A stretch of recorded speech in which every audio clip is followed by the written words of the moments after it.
السلام علیکم ورحمۃ اللہ وبرکاتہ۔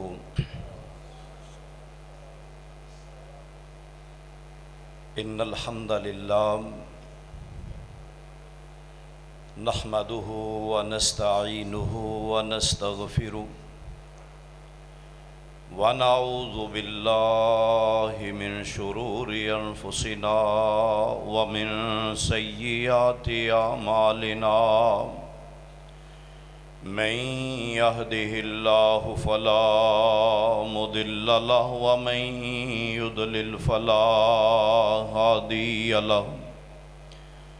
وأشهد أن لا إله إلا الله وحده لا شريك له، وأشهد أن محمدًا عبده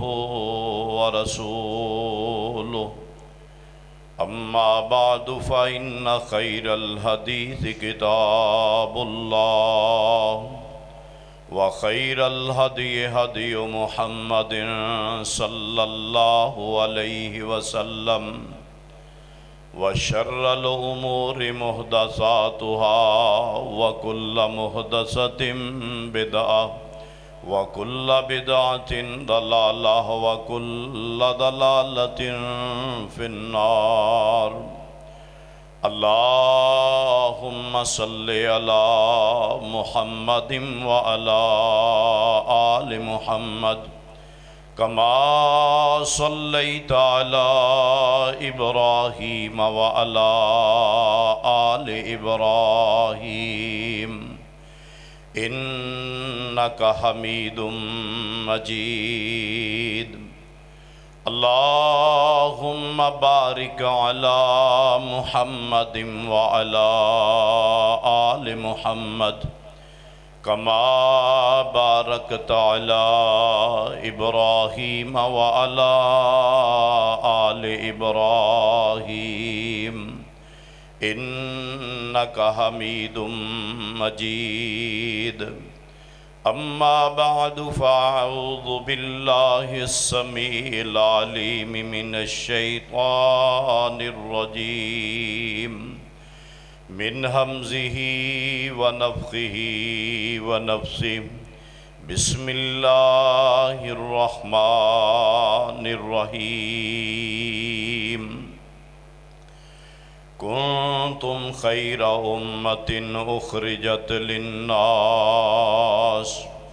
تأمرون بالمعروف وتنهون عن المنكر وتؤمنون بالله۔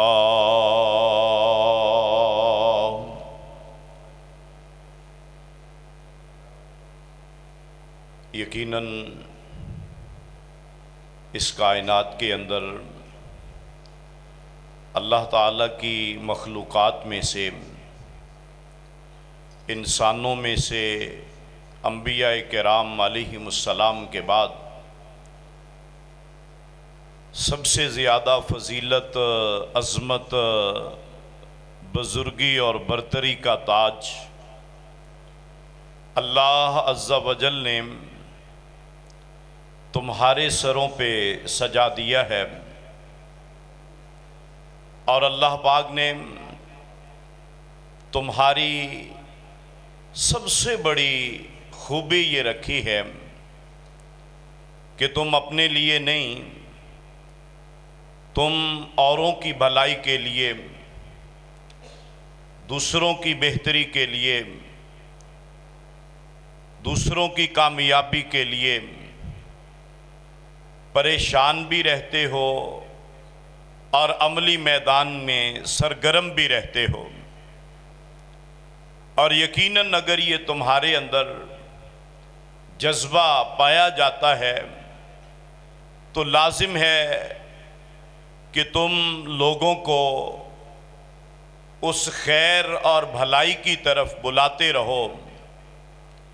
کہ جو خیر اور بھلائی دنیاوی اخروی کامیابیوں کی ضامن ہے، اور اللہ عز و جل نے جن چیزوں سے روکا ہے ان سے لوگوں کو روکتے رہو اور اللہ ذو الجلال والاکرام پر ایمان رکھو، تو ہر قسم کی حمد و ثنا، تعریف و توصیف، کبریائی، بڑائی اللہ ذو الجلال والاکرام کے لیے کہ جو ذات باری تعالی ہم سب کی خالق، مالک، رازق، مشکل کشا، حاجت روا، بگڑیاں بنانے والی، نفع اور نقصان، کامیابی اور ناکامی، زندگی اور موت، تندرستی اور بیماری، خوشحالی اور تنگ دستی، بیٹے اور بیٹیاں، الغرض اس کائنات کے ایک ایک ذرے کی واحد بلا شرکت غیر مالک، مختار اور معبود ذات ہے، اس کے لیے اور درود و سلام امام الانبیاء، سید الانبیاء، جناب محمد الرسول اللہ صلی اللہ علیہ وآلہ وسلم، آپ کی ذات اقدس و مطہر کے لیے کہ جن کو خالق کائنات، مالک کائنات نے امام کائنات، ہادی کائنات، رہبر کائنات، رحمت کائنات، شاف محشر، ساقی کوثر، خاتم الانبیاء والمرسلین بنا کے بھیجا، اور جن کی بڑی ہی پیاری، پاکیزہ، صاف ستھری، بے عیب، سب سے اعلیٰ و ارفع، کامل و اکمل، اسوہ حسنہ زندگی کا ایک ایک لمحہ میرے لیے، آپ سب کے لیے، رہتی دنیا تک کے لیے مشعل راہ اور باعث سعادت و نجات ہے۔ یقیناً ہر مسلمان اور مومن آدمی اس کا یہ عقیدہ بھی ہے، وہ یہ جذبات بھی اپنے دل کے اندر رکھتا ہے کہ اس کائنات میں سب سے زیادہ معزز، محترم، مکرم، اعلیٰ و ارفع ہستی وہ ہمارے پیارے رسول جناب سیدنا محمد الرسول اللہ صلی اللہ علیہ وآلہ وسلم کی ہے۔ لیکن شرمندگی ہوتی ہے اور انسان بڑا پریشان ہو جاتا ہے کہ جب ہم اپنے معاشرے کی طرف دیکھتے ہیں، اپنے معمولات کی طرف دیکھتے ہیں کہ ہماری خوشیاں، ہماری غمیاں، ہماری معیشت، معاشرت، ہمارا رہن سہن، ہمارے جتنے بھی معاملات ہیں، اگر ان کا ہم جائزہ لیں تو وہ آپ صلی اللہ علیہ وسلم کی سنت کے مطابق نہیں ہے۔ تو میرے دوستو، عہد کریں آج کی اس مجلس میں کہ ہم پوری کوشش کریں گے کہ اپنی پوری زندگی پیارے رسول صلی اللہ علیہ وآلہ وسلم، آپ کی سیرت اور آپ صلی اللہ علیہ وسلم کی تعلیمات کے مطابق گزاریں گے۔ یقیناً آج کا پروگرام یہ ہر لحاظ کے ساتھ بہت عظیم پروگرام بھی ہے، بہت بابرکت پروگرام بھی ہے، اور آپ لوگ جتنی دیر یہاں پہ بیٹھے ہیں، اللہ تعالیٰ کی طرف سے رحمتیں، صحیح حدیث کے مطابق سکینتیں، فرشتوں کا سایہ یقینی طور پر آپ کے سروں پہ ہے، اور جب آپ لوگ یہاں سے اٹھ کے جائیں گے تو پھر بھی آپ اپنے گھروں میں چلے جائیں گے، لیکن ایک پروگرام اللہ تعالیٰ کے عرش پہ ہو رہا ہوگا، یہاں سے سارے فرشتے وہاں پہ جائیں گے،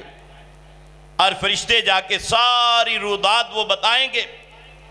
اختصار کے ساتھ کہ آخر کار اللہ تعالیٰ کی طرف سے یہ بہت بڑا اعلان کر دیا جائے گا کہ میرے جتنے بھی بندے آج مسجد اقصیٰ کے اندر موجود تھے، آئے تھے، اپنی دکانیں بند کر کے، اپنی مصروفیات ترک کر کے، اللہ فرمائیں گے میں نے ان کے سارے گناہوں کو معاف کر دیا ہے۔ لیکن وہاں پہ ایک فرشتہ کہے گا کہ اللہ، سارے لوگ تو تیرا قرآن سننے نہیں آئے تھے، کچھ لوگ تو کسی سے کوئی کام تھا، راہ چلتے ویسے ہی بس بیٹھ گئے، کوئی ارادہ نہیں تھا ان کا نیکی کا، کوئی ارادہ نہیں تھا نیکی کا، وہ تو پھنسے بیٹھے تھے کہ کب پروگرام ختم ہو اور میں یہاں سے اٹھ کے جاؤں اور اپنا کام کروں، فلاں بندے کو میں نے ملنا ہے۔ اب وہ یہاں سے اٹھے گا تو اس سے ملیں گے۔ سارے پروگرام میں اس نے ایک بات نہیں سنی، بس یہی سوچتا رہا کہ کب پروگرام ختم ہوگا۔ اے اللہ، اس کے بارے میں آپ کا کیا خیال ہے؟ اللہ پاک فرمائیں گے کہ اے میرے فرشتوں، یہ مجلس اتنی برکتوں والی تھی، یہ مجلس اتنی پیاری تھی کہ کوئی بندہ کسی بھی نیت سے اس مجلس میں آیا، کوئی بندہ کسی بھی نیت سے اس مجلس میں آیا، یاد رکھیں انما الاعمال بالنیات، لیکن یہ ایک ایسا عمل ہے آپ کا مسجد میں بیٹھ کے دین کی مجلس کو سننا، آپ کسی بھی نیت کے ساتھ آئیں گے، اللہ پاک نے فرمایا لا یشقا جلیسہم، کہ یہ جو لوگ مجلس میں اللہ کے قرآن کی باتیں کر رہے تھے، ان لوگوں کے اندر بیٹھنے والا بدبخت نہیں ہو سکتا، اور میں نے جاؤ اس کے بھی سارے گناہوں کو معاف کر دیا۔ تو میرے بھائیوں، جتنا وقت بیٹھیں گے اس امید سے آپ بیٹھیں گے کہ انشاءاللہ یہ مجلس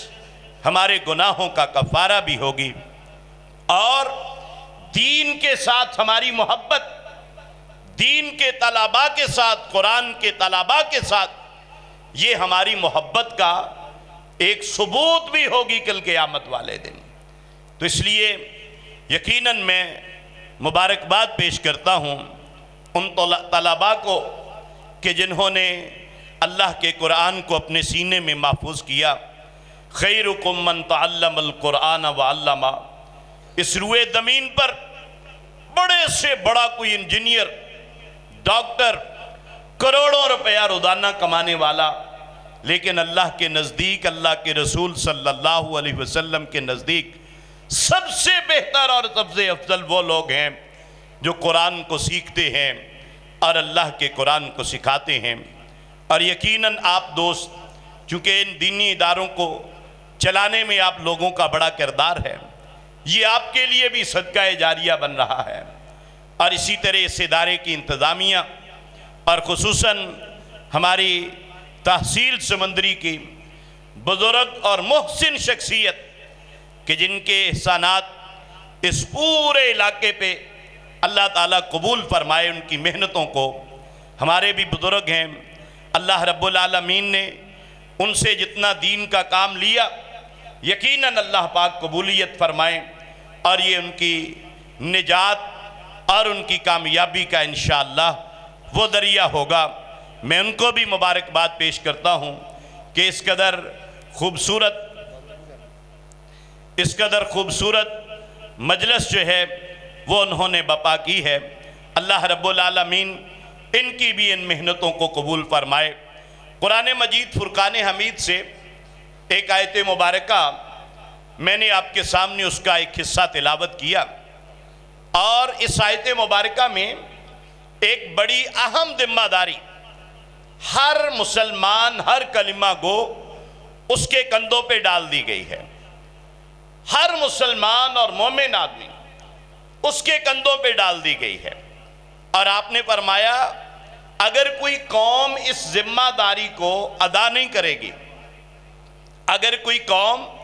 اس اہم ذمہ داری کو ادا نہیں کرے گی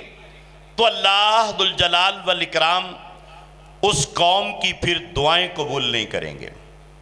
یہ اتنی بڑی ذمہ داری ہے۔ فرمایا یہ اتنی اہم ذمہ داری ہے، اگر کوئی قوم اس ذمہ داری سے اعراض کر لے اور چشم پوشی کر لے، اس ذمہ داری کو ادا نہ کرے، تو اللہ پاک نے فرمایا یہ ایک ایسا گناہ ہے۔ صرف چند ایسے گناہ میں نے بڑے ہیں کہ اللہ نے فرمایا میں ان گناہوں کی سزا موت سے پہلے بھی دیتا ہوں، قیامت والے دن بھی دوں گا، قیامت والے دن بھی دوں گا۔ تو اس لیے یہ ان گناہوں میں شامل ہے۔ اور آپ صلی اللہ علیہ وسلم نے بڑی پیاری مثال دے کے سمجھایا۔ آپ لوگ جانتے ہیں وہ مثال، کشتی کی مثال آپ صلی اللہ علیہ وسلم نے دی ہے کہ سفر پہ جا رہے ہیں، ہمارے معزز مہمانان چونکہ تشریف لا چکے ہیں، اس لیے میں اپنی بات کو انتہائی مختصر کروں گا۔ فرمایا کشتی کی مثال دی آپ صلی اللہ علیہ وسلم نے کہ کشتی کے اندر لوگ سوار ہیں، انہوں نے کشتی کو تقسیم کر لیا ہے، کچھ اوپر والے حصے میں ہیں، کچھ نیچے والے میں ہیں۔ اب نیچے والے حصے والے لوگ بار بار اوپر جاتے ہیں پانی لینے کے لیے، دھوپ کے لیے، تازہ ہوا کے لیے، کہ بھی ہمارا حصہ تو نیچے والا ہے، اب ہمیں اوپر جانا چاہیے۔ اور وہ بار بار جاتے ہیں اور وہ محسوس کرتے ہیں کہ شاید یہ جو اوپر والے حصے والے لوگ ہیں نا، یہ ہمارے اوپر جا کے پانی لینے کو کچھ ناپسند کرتے ہیں، ان کے چہروں پہ کچھ جو ہے وہ ناگواری کے آثار ہیں۔ فرمایا کہ پھر وہ ایک آدمی جو نیچے والے حصے والا ہوتا ہے نا، وہ کہتا ہے یار چلو ٹھیک ہے، اگر یہ لوگ تنگ ہیں تو میں اپنا تیشہ اٹھاتا ہوں، کلاڑا اٹھاتا ہوں، اور ہم نیچے سے اپنا پانی نکال لیتے ہیں۔ نیچے سے جو تختہ ہے اس کو جو ہے وہ اب اسے جو ہے وہ کوشش کرتے ہیں کہ جناب میں اس کو توڑ کے نیچے سے پانی نکال لوں۔ اب جو ہے وہ اس کشتی کو توڑنے کی کوشش کرتا ہے۔ آپ صلی اللہ علیہ وسلم نے فرمایا اس ذمہ داری کو سمجھاتے ہوئے مجھے اور آپ کو، فرمایا اگر تو سارے مل کے کشتی والے، اوپر والے نیچے والے، اس بندے کو روک لیں گے کہ یار نہ توڑ کشتی کو، اوپر آ جا، پانی لے، ہوا تازہ لے، کوئی بات نہیں ہے، فرمایا سارے ہی بچ جائیں گے۔ لیکن اگر کہیں یار یہ اس کا حصہ مقرر ہے، اس کو ہم نے یہ حصہ دیا ہوا ہے، اب یہ اس کو آگ لگائے توڑے، ہمیں کیا ہے، ہماری کون سی ذمہ داری ہے، اور وہ آرام سے سکھ کی نیند سوئے رہیں کہ یار ہمیں تو اس کی فکر نہیں ہے۔ آپ صلی اللہ علیہ وسلم نے فرمایا کہ پھر جو ہے نا جب کشتی سے سوراخ ہوگا، پانی اوپر آئے گا، وہ توڑنے والا بھی ڈوبے گا اور وہ لوگ جنہوں نے اس کو روکا نہیں تھا، حالانکہ توڑنے میں ان کا کوئی گناہ نہیں ہے، کشتی توڑنے میں وہ مجرم نہیں ہیں، لیکن ڈوبیں گے وہ بھی، سارے ہی ڈوب جائیں گے، سارے ہی ہلاک ہو جائیں گے۔ تو یہ مثال آپ نے دی ہے اس ذمہ داری کی کہ اگر معاشرے کے اندر افراد اپنی اس اہم ذمہ داری کو ادا نہیں کریں گے تو سارا معاشرہ اللہ عز و جل کی طرف سے ہلاکت میں مبتلا ہو جائے گا، عذاب میں مبتلا ہو جائے گا، دعائیں نہیں سنی جائیں گی اللہ پاک ان لوگوں کی۔ تو اس لیے میرے بھائیوں، یہ لوگوں کو نیکی کی دعوت دینا، برائی سے روکنا، اس کی اہمیت کا اندازہ لگائیے کہ آپ صلی اللہ علیہ وسلم نے فرمایا کہ اگر کوئی بندہ اس کے سامنے گناہ ہو رہا ہے، شرک ہو رہا ہے، بدعات ہو رہی ہیں، بندہ کہے یار مجھے کیا ہے، اس کو کرنے دو جو کرتا ہے، ہماری یہ ذمہ داری نہیں ہے، جہاں لگا ہے اسے لگا رہنے دو، کوئی بات نہیں ہے، تو آپ صلی اللہ علیہ وسلم نے فرمایا کہ پھر اگر آپ بالکل راضی بردا اس کو روکتے نہیں ہیں، کرتا رہے کوئی کام، آپ امر بالمعروف کی ادنا درجے کی بھی جو ہے آپ کے اندر ہمت نہیں ہے، تو فرمایا کہ پھر کام کرنے والا جو ہے نا، نہ روکنے والا، دیکھنے والا، اس پہ راضی ہونے والا، فرمایا کہ پھر کیا ہوگا، کام گناہ تو وہ کر رہا ہے لیکن اس گناہ جو ہے وہ کرنے والا، اس کا جتنا بھی خمیازہ ہے آپ کو بھی بھگتنا پڑے گا۔ ایک بندہ شرک کر رہا ہے، بدعات میں مبتلا ہے، ناپ تول میں کمی کر رہا ہے، دودھ میں پانی ڈالا، چھوڑو جی ہماری کیا ذمہ داری ہے۔ اچھا گناہ وہ کر رہا ہے، پیسے وہ لے رہا ہے، مزے وہ لے رہا ہے، لے رہا ہے، آپ کے نامہ اعمال میں بھی وہ گناہ لکھے جا رہے ہیں۔ ہمارے لیے یہ بدبختی کی علامت نہیں، ہم نے کوئی گناہ کیا ہی نہیں، ہمارے نامہ اعمال میں وہ گناہ جو ہے وہ لکھا جا رہا ہے۔ اس لیے میرے بھائیوں، یہ اہم ذمہ داری ہے، یہ صرف علماء کی ذمہ داری نہیں ہے، یہ سب کی ذمہ داری ہے، میری بھی ہے، آپ کی بھی ہے۔ ہمیں اپنی اپنی سطح پر جو ہے اس ذمہ داری کو احسن طریقے سے ادا کرنا ہے۔ اور آپ اس میں اپنا حصہ کیسے ڈال سکتے ہیں؟ آپ اس میں اپنا حصہ کیسے ڈال سکتے ہیں؟ بڑے اس کے اندر طریقے ہیں، بے شمار طریقے ہیں، لیکن ایک طریقہ مختصر سا آپ کے سامنے عرض کرنے کے بعد میں آپ سے اجازت لوں گا۔ وہ بڑا سادہ سا طریقہ ہے، بڑا آسان سا طریقہ ہے، اور اس کی اہمیت کتنی ہوگی۔ آپ نے جناب سیدنا ابراہیم علیہ السلام، آپ نے ان کا واقعہ تو سنا ہوگا نا، کہ جب وہ آگ کے اندر ان کو ڈال دیا گیا، اب آپ صلی اللہ علیہ وسلم نے ہمیں بتلایا کہ ایک پرندہ تھا جو اس پر پانی، چونچ سے پانی لے کر آتا تھا اور آگ پہ ڈال رہا تھا۔ یہ بھی ہمارے اندر بڑی ایک کمی پائی جاتی ہے نا جی، اسی کی کر سکتے ہیں جی، سارا معاشرہ ہی بگڑیا جی، اتنے کیڑے کیڑے بندے نو سمجھائیے جی، ساڑی کیڑی ذمہ داری ہے، اتنے حکومتاں دے حال ہے، اسی کی کرنا جی۔ اب وہ پرندے کا دیکھیے کیا کر رہا ہے، وہ پرندہ چونچ میں پانی لا رہا ہے، اور اس پانی سے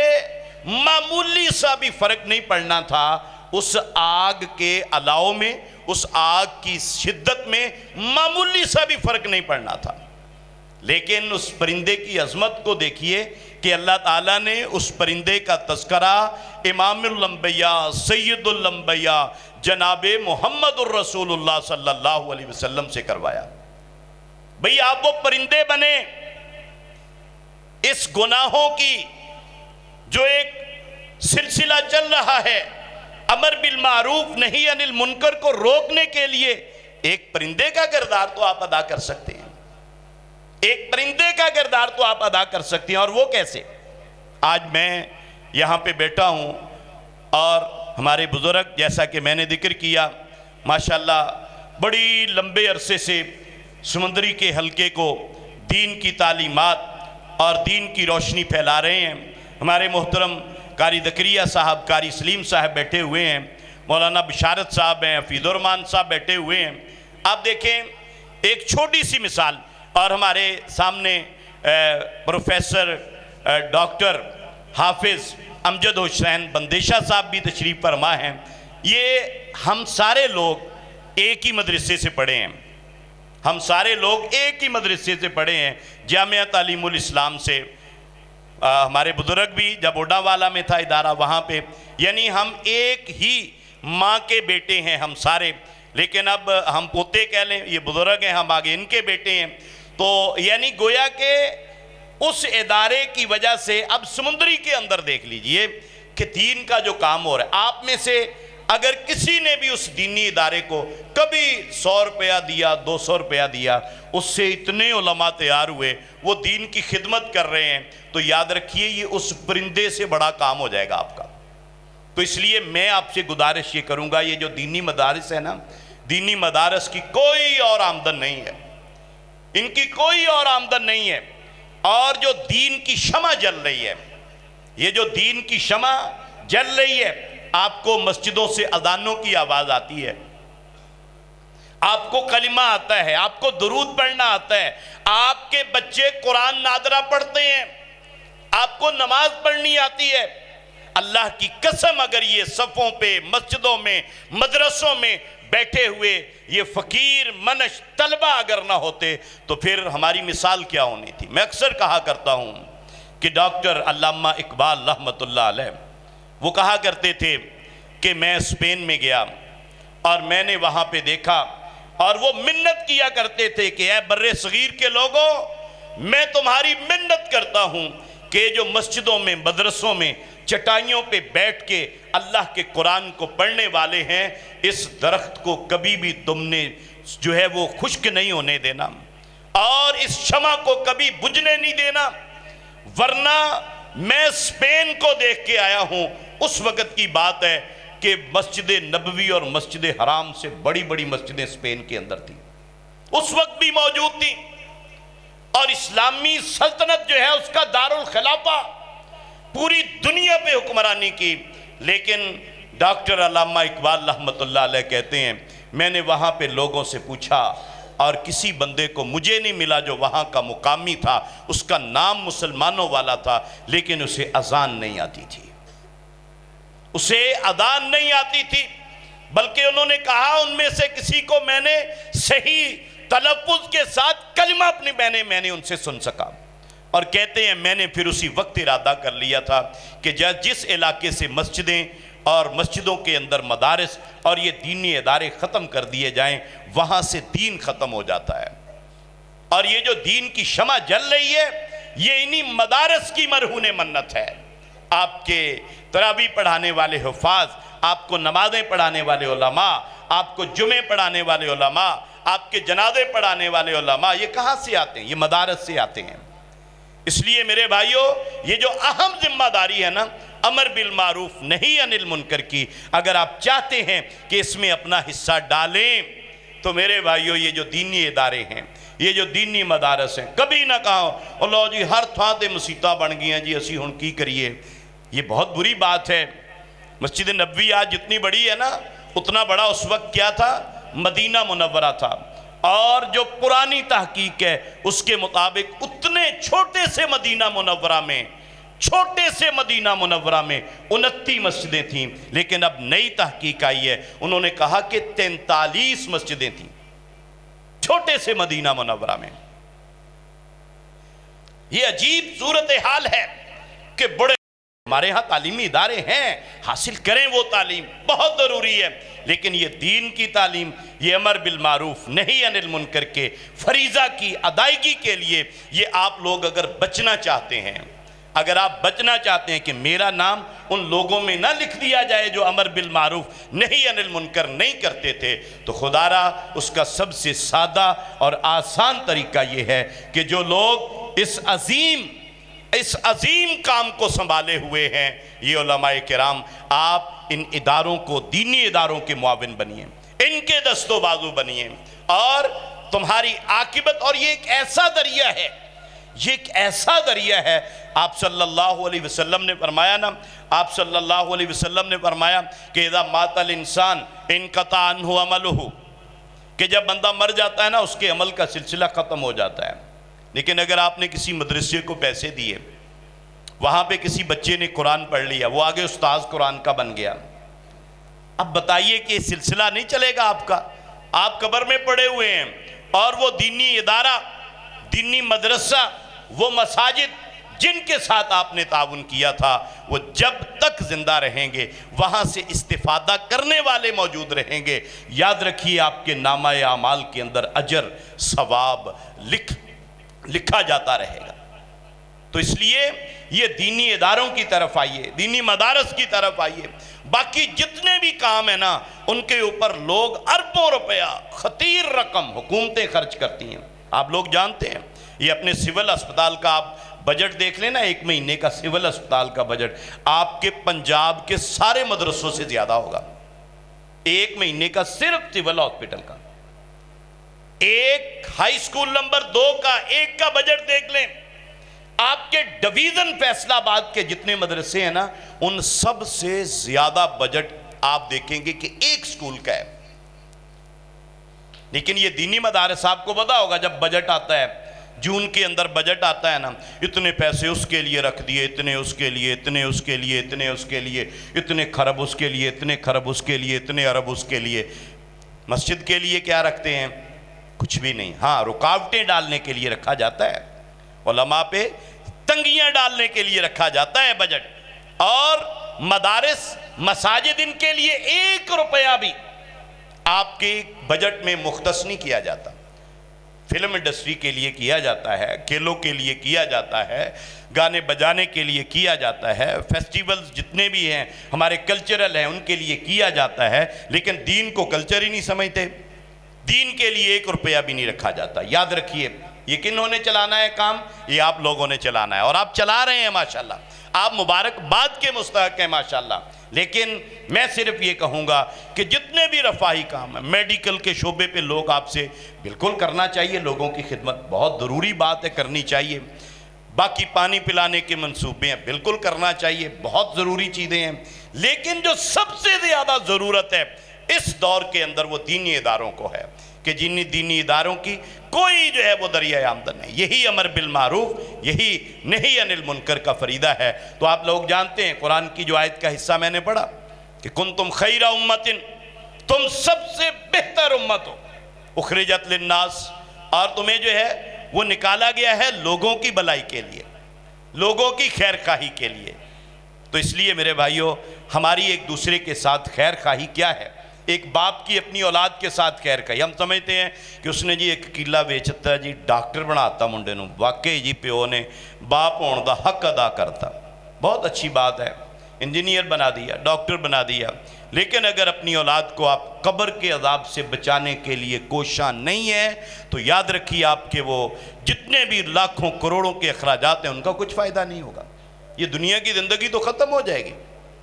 بہت جلد ختم ہونے والی ہے۔ خیر خواہی اصل کیا ہے کہ آپ صلی اللہ علیہ وسلم نے فرمایا تھا کہ اے لوگو انتم تقحمون فی النار، کہ تم لوگ آگ کے گڑے کے اندر دوڑ لگائے ہوئے ہو جہنم کی آگ کی طرف، تم جو ہے وہ دوڑے ہی چلے جا رہے ہو۔ تو ہماری دوڑ جہنم کی آگ کی طرف ہے، ہماری دوڑ۔ آپ صلی اللہ علیہ وسلم نے فرمایا کہ تمہاری دوڑ وہ جہنم کی گڑے کی طرف ہے، میں تمہاری کمروں سے تمہیں پکڑ پکڑ کے پیچھے کھینچ رہا ہوں، تمہاری کمروں سے پکڑ پکڑ کے پیچھے کھینچ رہا ہوں۔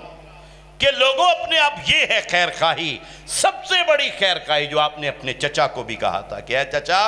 ایمان لے آؤ، سب سے بڑی خیر خواہی یہی ہے۔ جناب سیدنا حمزہ رضی اللہ تعالیٰ عنہ، آپ صلی اللہ علیہ وسلم کو اگر یہ کہا جائے کہ سب سے زیادہ محبت ان سے تھی، سب سے زیادہ محبت ان سے تھی، کیوں؟ کیونکہ آپ کا قاتل جب سامنے آتا تھا، پیارے رسول صلی اللہ علیہ وسلم جو ہے وہ آپ صلی اللہ علیہ وسلم کے جذبات وہ کسی اور کے لیے ایسے نہیں تھے جیسے حضرت حمزہ رضی اللہ تعالیٰ عنہ کے قاتل، اتنی محبت تھی۔ جب آپ کا بدلہ لے کر آئے نا ابو جہل سے کہ اے میرے بھتیجے پریشان نہیں ہونا، میں نے ابو جہل کا سر پھوڑ دیا ہے، آج کے بعد ابو جہل کی آنکھ اور اس کا ہاتھ تیری طرف نہیں بڑھے گا۔ آپ نے فرمایا میرے بھتیجے کوئی خوشی والی بات نہیں ہے، خوشی والی بات تب ہوگی جب تم کلمہ پڑھو گے، جہنم کے راستے سے ہٹ کے جنت کے راستے پہ چل پڑو گے۔ تو میرے بھائیوں، سب سے بڑی خیر خواہی یہی ہے کہ ہم لوگوں کو قبر کے عذاب سے بچانے کی کوشش کریں، جہنم کے عذاب سے بچانے کی کوشش کریں، لوگوں کو دین کی طرف جو ہے وہ لائیں، بے دینی سے لوگوں کو جو ہے وہ روکیں۔ ہماری سب سے بڑی ذمہ داری یہی ہے، اس ذمہ داری کو سب نے ادا کرنا ہے۔ آسان طریقہ، سب سے آسان طریقہ اور اپنی اہم ذمہ داری یہ ہے ہر کلمہ گو مسلمان کی کہ وہ ان دینی اداروں کا دست و بازو بنے اور ان دینی اداروں کے ساتھ بھرپور معاونت کریں تاکہ یہ دینی ادارے یہ اس دین کی طرف لوگوں کو راغب کرنے کا اہم ذریعہ بنے۔ میں ایک مرتبہ پھر اپنے بزرگوں کو اور اساتذہ کرام کو اور ان طلباء کو، ان کے والدین کو مبارکباد پیش کرتا ہوں کہ انہوں نے سب سے بڑا اعزاز، سب سے بڑی ڈگری جو ہے حفظ القرآن کی ڈگری ہے، پی ایچ ڈی سے بھی بڑی ڈگری حفظ القرآن کی ڈگری ہے، ڈاکٹر انجینئر سے بھی بڑی ڈگری حفظ القرآن کی ڈگری ہے، یہ انہوں نے حاصل کی ہے۔ اللہ پاک ہمیں بھی اور ہمارے ان بیٹوں کو بھی قرآن مجید فرقان حمید اس کو سمجھنے کی، اس کے مطابق اپنی زندگیاں گزارنے کی توفیق عطا فرمائے۔ وما علینا الا البلاغ المبین۔